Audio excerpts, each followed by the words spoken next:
moving backwards. So there's one topic that we have, and it's called if we know life can only be understood backwards, and we can only be living it forwardly. Do you think we as a society can constantly try to live in the past, and why is that? And for example, somebody says slavery. Who actually presented that topic? Can we expound on that just so everybody can have some input? Yeah, that was my question. Oh shit, let's go. I don't know. I mean, I just feel like I don't know. Like I feel like as a society, and just like we always talk about like walking like the path of life, and everybody can only walk their own path. Well, my path didn't exist in slavery. You know what I'm saying? And I'm not saying that you shouldn't be able to learn from your past, but also that's just like if you were in a relationship, right? If and God forbid something happened to me and my wife, right? And I we get divorced and I go into a different relationship. If I move on to the next chick and I continue to reflect on the instances and the issues that me and my ex-wife had, and I bring those into that relationship, how is it that I can remotely move forward in that relationship if I continue to bring up, to think about, or to even remotely have that mindset of, oh, well, this happened to me back then when I was in a relationship with her. Like, that ain't got nothing to do with the new chick that I'm with. You see what I'm saying? And that new chick is symbolic to me of my mindset. My mindset has nothing to do with slavery. You know what I'm saying? And I'm not saying like you know what I'm saying, you go throughout history, you can. The reason why I pose the question that way is because you're supposed to live life forwardly. But you're also you can reflect, but you're not supposed to live backwards. You see what I'm saying? We have a mentality where we can constantly make it seem as though, now granted, it's a different form of slavery, technically. We're enslaved in our minds still, but the way that things were 200-300 years ago is not the same today. And it's like if we stay in that mindset, how can you ever move forward? I just don't see progress when you're.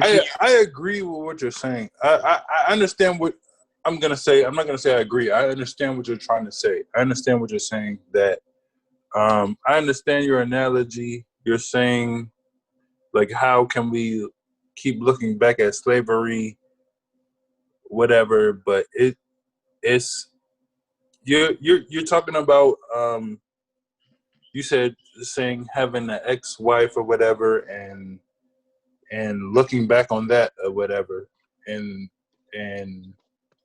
trying to compare it to being enslaved for years, for 400 years being a slave. I can't.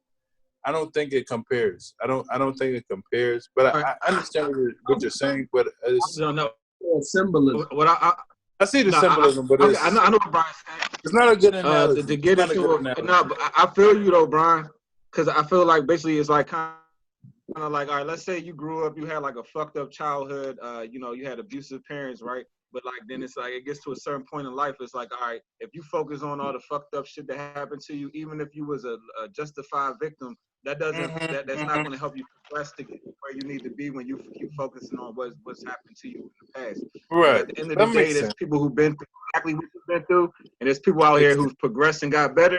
And there's people who've been exactly what you went through, and they fucking like some schizophrenics walking around, you know what I'm saying, begging for change. You know what I mean? Like at the end of the day, it's all about like you go through your pain, and then it's up to you to choose to decide. You can have two brothers from the same household went through the same shit.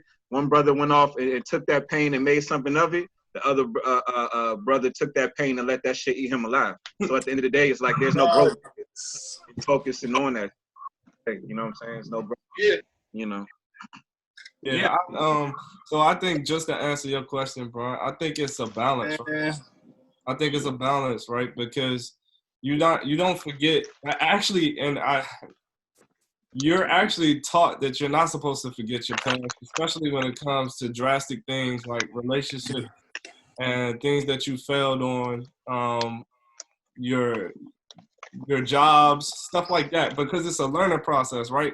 Because we're humans. So like it's a big balance. Like you ain't gonna talk. One thing is you're not gonna talk about your ex to your current wife like 24. Never. That's a bad combination.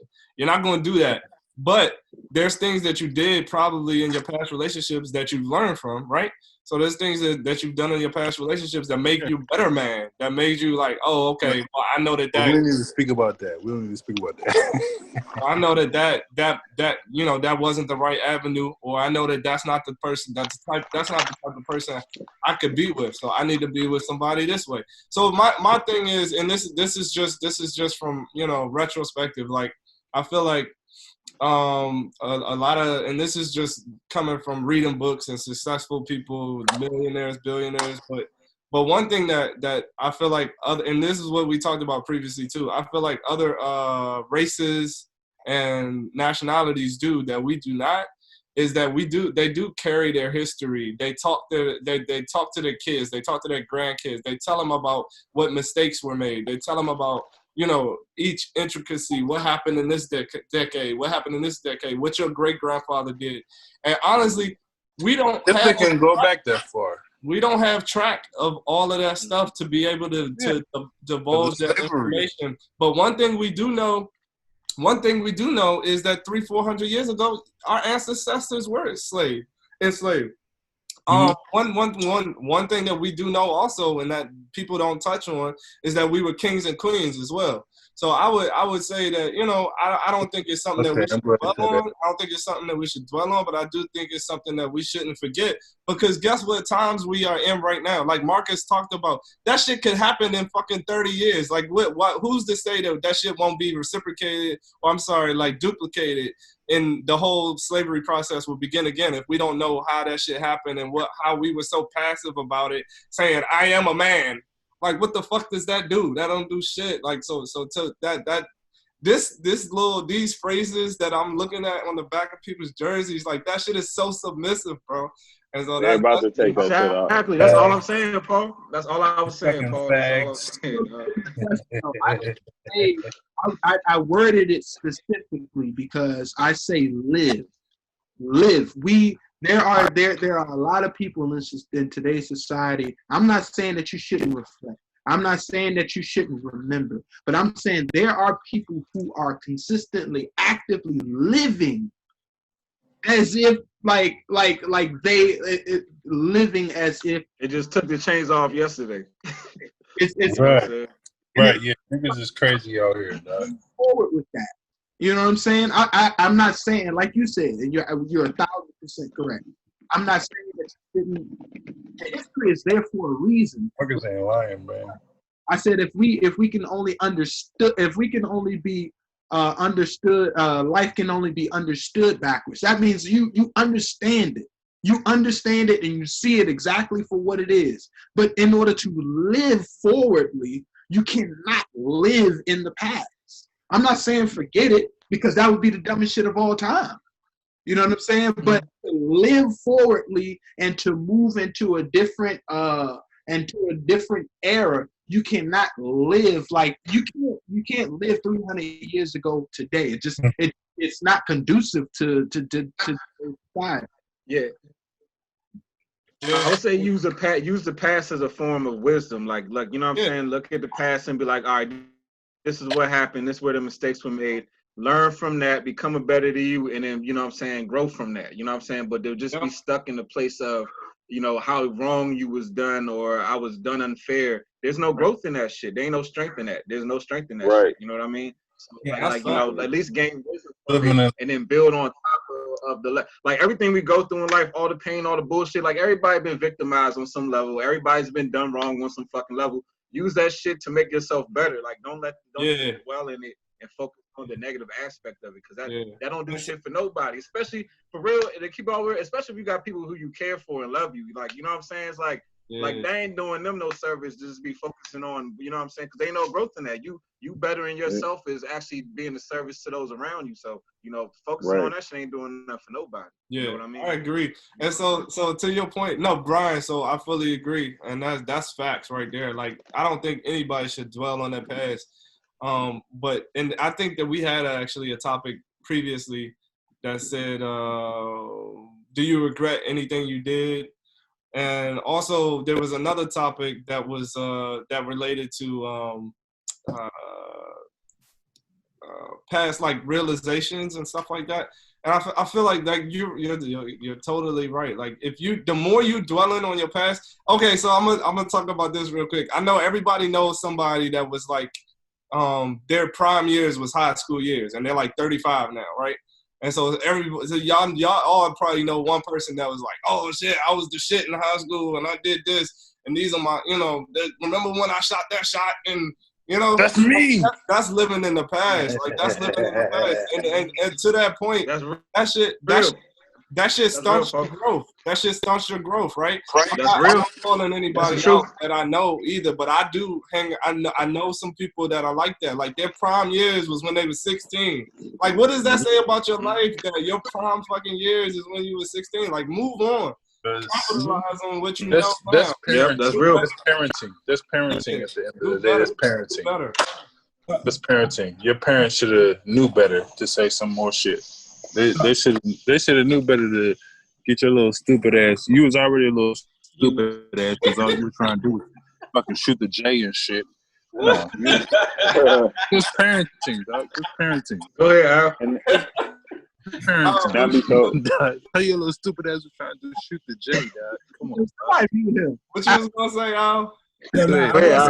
I will say. I mean, I think it's two parts. So I think one is we definitely have to address the trauma as well. You know what I'm saying? Like, I mean, it's always good to know about the history and know about the different things, but we also, you know what I'm saying, as people, we have to be able to address the trauma in that way. You know what I'm saying? You can understand like what mistakes, and I know this isn't necessarily directly tied to slavery, but we have to be able to address the trauma and address the things that have happened to us, and that way we can learn from them. Because if we don't learn from them, I mean, if we don't address them, we will never learn from them. We won't be able to, be like, oh, shit, well, I fucked up X, Y, and Z. I need to be able to address that and moving forward, blah, blah, blah. But at the same time, so even as we talk about slavery, sometimes I think one thing I think we think about, and although we talk about slavery as 300 and 400 years ago, slavery isn't that truly long ago. And sometimes, so I'll just say for me, my grandmother either was a slave or was, you know what I'm saying, was a direct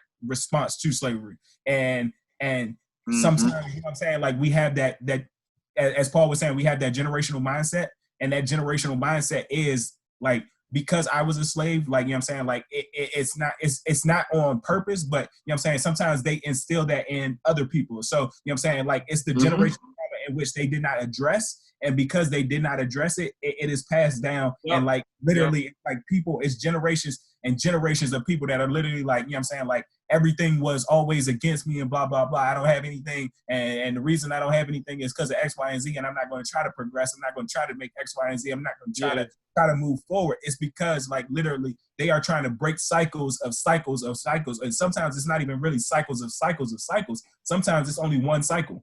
So, I mean, like we, as much as we truly think about it, and as sometimes it's like how they paint the picture of like, or how sometimes we paint the picture of slavery as so long ago.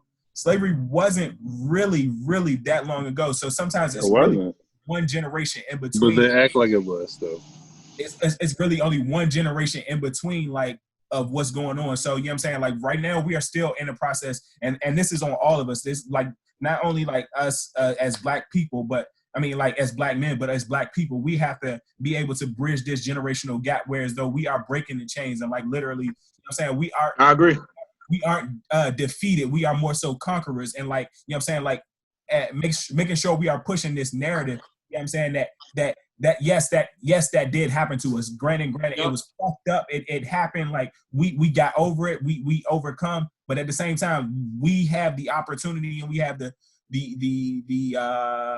responsibility to those people and those generations before us, those ancestors before us, to move forward and continue to be conquerors. The same way Paul talked about we were kings and queens before, like that is some type of lineage that was also lost in translation, Right. and that wasn't necessarily passed down to us as it should be, or it might have been passed down to us, but you know what I'm saying, that's something that we need to make sure that we bring about, and make sure that we bring about change and continuously push that narrative.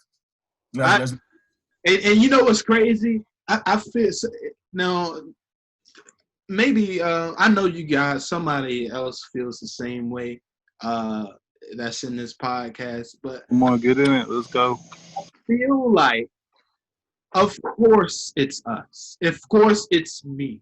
Of course, it's you. Of course, it's Shaq. Of course, it's Marcus. Of course, we would be. Of course, me, Brian, Morgan, would be born in a time where I would have to be the one to help break the generation Nigga, of nigga, I feel the same shit, bro. I promise you. I'll be like young, because look, Brian, I'll be looking at the past. I'll be looking at my family history, and like you were saying, Alex, I agree with everything you saying, because you can see like the mental, like, you know, passing shit down from generation to generation, and now we at like a certain spot where you see like, okay, this shit, it doesn't serve, you know what I'm saying, the bloodline going into the future. So now I have to change the mindset going into the future. Right. But like you were saying, Alex, is like all that shit did come from slavery and not having nothing. So you kind of develop a mindset, you pass it down to your kids. But like now, I feel like some of us born in the 80s, 86, whatever the fuck it was, but it's like something that like I feel like we were put here to break the chains, young. Because I see that shit in my own family, you know what I'm saying? Like, and not just me, like my cousins that's the same age, I feel like we're the ones that's going to turn the tide, you know what I mean? And I'm sure y'all go through y'all probably experiencing similar shit. You know what I mean? And I also think that's the reason why they're pushing all this victim shit on us, because they don't want us to develop this mindset, because they know that this generation is the nigga that's going to change it. You know what I mean? So they want us to be another, what's it called, 16 years a slave. They want us to have that mentality. You know what I mean? That's why they keep presenting us with this shit. You know what I mean? But can I ask this question though? Point real quick, just so I can piggyback on Marcus' point real quick. But I think that also might be the generational shit too. Whereas though, you know what I'm saying, like it's being passed down from different generations. Whereas though, you know what I'm saying, like victims and like literally like, oh shit, well we should go ahead and push the narrative of putting the names on the back of the jersey and pushing, like, you know what I'm saying, it's that disconnect. Whereas though we're pushing the narrative of, you know what I'm saying, oh, I am a man, love me, and all that different shit on the back of the jersey, as opposed to pushing the narrative of the time is now. I'm just throwing it out. The time is now, with some shit like that. Let's break the curse. But my question was, break the chain. Yeah, exactly. Yeah, I definitely understand that. But my question was, do you think that your father, all your fathers, you don't think that your father was asking himself the same question, or your father's father, your father's father's father's father was asking himself the same question? You know what I'm saying? With this systematic racism and shit. So me, I'll speak to myself. Yes, I think my father was asking that question, but at the same time, he's still learning the system himself. So like right now, we still learning the system and shit. Right, we think we know it, but we have more knowledge than they had at their time. Like at that point in time, and like, even as you think about the information age. At that point in time, they weren't truly intellectual in terms of like reading books and different things of that nature. So like now we are actually you know what I'm saying, ingrained in learning more, and like, you know what I'm saying, like we know more to read more, we know more to venture out and to learn more and find out different things for ourselves. Whereas though at that point in time, some of the times that they had to like literally fend for themselves, and literally it was all about survival. Like right now it's more so we can diets. Huh? I don't even mean to cut you off, but just look how they used to eat compared to how we eat now compared to the generation before us. This is like almost night and day. You know what I mean? They used to eat horrible the last generation, to be honest. Yeah. You know what I'm saying? But yeah, go ahead. So that goes into, I think it's a different era. And to answer your question too, Corey, on my end, I think it's a different era. I think they did have that mindset, but I think that they were in that mindset to where I gotta provide for my kids. Like, you know, I gotta make sure I gotta have. We gotta provide for our kids too. what we need to keep a roof over our head. I need to make sure that we successful. I need to make sure, so I think it was breaking like barriers down, but it wasn't to the point where we were breaking chains. You know what I mean? And to piggyback off that, even if you think about it, like at that point in time, that was also a breaking the cycle of literally breaking the cycle of, I'll just say breaking the cycle of staying in the household. Whereas though at that point in time, and once again, I'm going back to slavery. At that point in time, they were breaking the men apart. And I'm just going to say, I'm only speaking for the men. They were breaking the men apart and they would like separate families and like actually dividing the family structure. So like at that point in time, if we're talking about our fathers, and I'm only talking about my father, where we're talking about fathers trying to stay in the household to bring households together, in which that was the breaking the generational curse. So the curse before them was literally like we were separating families. So now I'm only talking about my father. My father's generational curse that he was trying to break was literally staying in the household and providing a upbringing, a nice family structure for his child to come up to, or children to come up to. And now it's on for me to, you know what I'm saying, for me to expound upon the legacy. On top of that.